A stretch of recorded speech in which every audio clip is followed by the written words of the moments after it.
rise up and shine, a new day is here. The light of hope is crystal clear.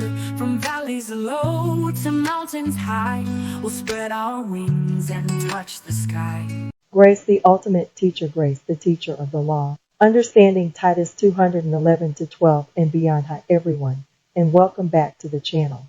Today we're diving into one of the most profound yet misunderstood topics in the Bible, grace.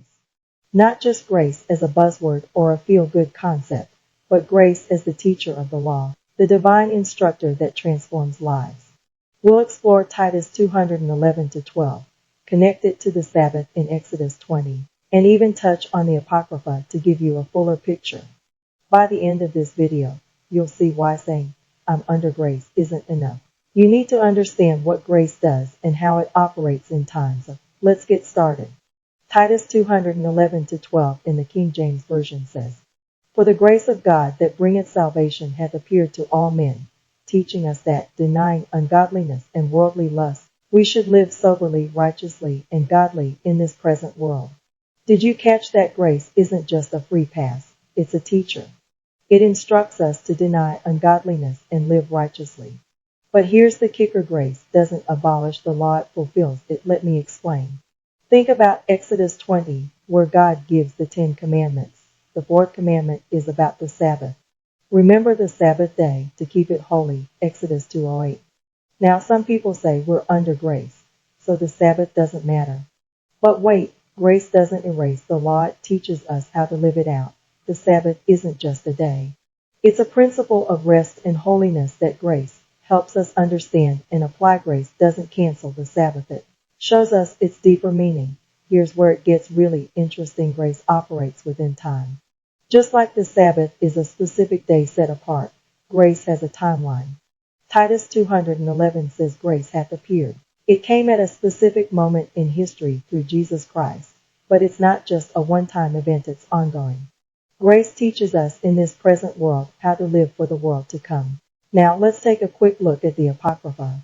While these books aren't part of the Protestant canon, they offer valuable insights. For example, Sirach 15:14-17 says, "He himself made man from the beginning, and left him in the hand of his counsel. He hath set water and fire before thee, stretch forth thy hand unto whether thou wilt." This echoes the idea that God gives us grace and instruction, but we must choose to follow it. Grace isn't forced on us. It's offered, and we respond by living according to God's will. Let me tell you a story. Imagine a young man who grew up in a strict household. His parents taught him the rules, but he rebelled. One day, he hit rock bottom and cried out for help. That's when he experienced grace, not as an excuse to keep sinning, but as a power that transformed his life. He began to see the rules not as burdens, but as boundaries for his freedom. That's what grace does. It teaches, it guides, it transforms.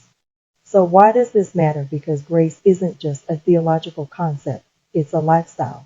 When you say, "I'm under grace," you're saying, "I'm being taught by God himself how to live a holy, righteous life." Grace doesn't let you off the hook, it puts you on the path. And that path includes honoring God's principles, like the Sabbath, not out of obligation, but out of love and understanding. If this video resonated with you, hit the like button, share it with someone who needs to hear this, and subscribe for more deep dives into God's Word. Let me know in the comments, how has grace taught you? How do you see the connection between grace and the law? I'd love to hear your thoughts. Remember, grace isn't just a gift, it's a teacher. Let it guide you, transform you, and lead you into a deeper relationship with God. Until next time, stay blessed and walk in grace. See you soon. Rise up, let your spirit soar. Feel the love knock on every door. With faith we move and hearts align. Rise up together, let's intertwine. The seed to grow through trials and pain, it starts to show. From shadows dark to morning light, we see the dawn.